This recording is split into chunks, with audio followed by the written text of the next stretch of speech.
Hello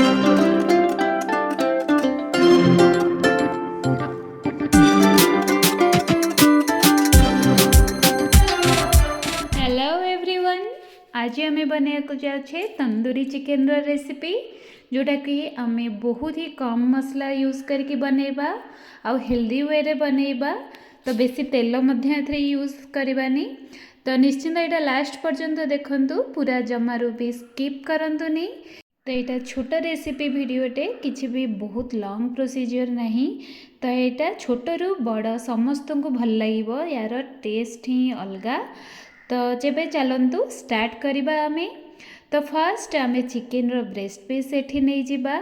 तो मुझे 3टा piece नहीं, बड़ बड़ पीस ब्रेस्ट पीस देखिपे आ छोट छोट कट करी नबा। तो कट निहाती दरकार, नहले सेटा चिकेन सिझिया को बहुत टाइम टिके लागिबो। तो एबे गोटे लार्ज बाउल नबा। तो सेथरे आमे दही ऐड कर नबा। तो फ्रेश कर्ड नेबे आ सेथरे फाळे लेंबू को एभली भाबरे चिपुड़ी तार रस नहीं जिबा। तापर सेथरे एबे आमे गोलमरिच गुंड ऐड करबा। तो मु एठी गोलमरिच गुंड बहुत सारा नउची, मु एथरे लंका गुंड यूज करूनी। तो आपण चाहिले लंका गुंड मध्य यूज कर परिबे। तो एथरे केवल मु कंचा लंका को टिकी टिकी खंडरे काटिकी नहीं आ रसुण छेचा ऐड करिछि। आपण चाहिले रसुण को काटिकी मध्य ऐड कर परिबे। एबे सेथरे गोटे छोट अदा को ग्रेट करके ऐड करबा। तापरे गोटे टीस्पून धनिया पाउडर, गोटे टीस्पून भजा जाइथिबा जीरा पाउडर, गोटे टीस्पून गरम मसला पाउडर ताको सब ऐड कर साला परे एबे ताको भल भाबरे आमे चामच रे गोळेई नबा। एबे एथिरे आमे सोरिष तेल ऐड करबा। तो आपण चाहिले सेथरे नॉर्मल कच्ची घानी सोरिष तेल, नहले वुड प्रेस सोरिष तेल जो हमर आसे मस्टर्ड ऑयल, कि आपण जदि चाहेबे सेथरे जो हमर आसे कोल्ड प्रेस्ड सोरिष तेल सेटा मध्ये ऐड कर परिबे। तो एबे सेथरे आमे चिकेन रो ब्रेस्ट पीस को ऐड कर दबा आ ताको भल भाबरे मसला को से ब्रेस्ट पीस संगे पूरा मिसई दबा। तो एबे चिकेन रो मसला आमर रेडी हो जाइए। केवल एबे 2टा जिनस ऐड करिवार अछि। तो एबे हळदी गुंड ऐड कर नबा आ सेतरे आवश्यक अनुसार स्वाद अनुसार लूण आमे एबे ऐड करिबा। तो आपण चाहिले अधा नॉर्मल टेबल सॉल्ट आ अधा ब्लैक सॉल्ट मध्य ऐड कर परिबे भल टेस्ट पाई। तो मुझे केवल टेबल सॉल्ट ऐड करुँची।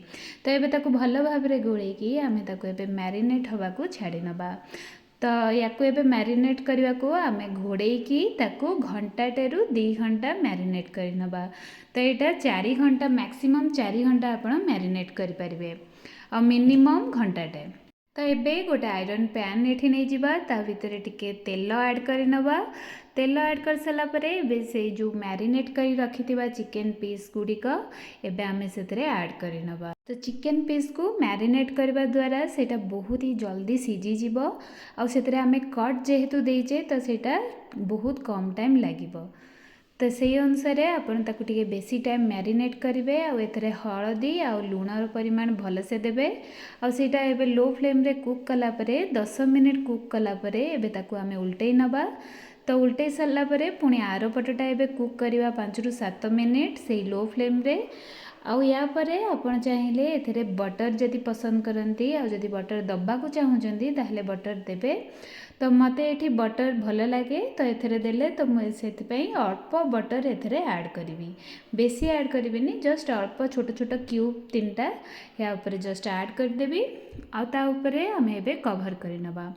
तो कवर कर सारिकी आमे एबे 5 मिनिट ताकू कुक हवा पई छाड़ी नबा। तो 5 मिनिट कुक हवा बेले देखि पारुथिबे बटर टी केते सुंदर भाबर पूरा मेल्ट हे आसीची आ एटा बहुत ही सुंदर बास्ना होउची। जदि आपण ये टाइप रो रेसिपी करेंगे तंदूरी चिकेन रो ताहले निश्चिंत जानि पारिबे यार बास्ना बहुत ही सुंदर।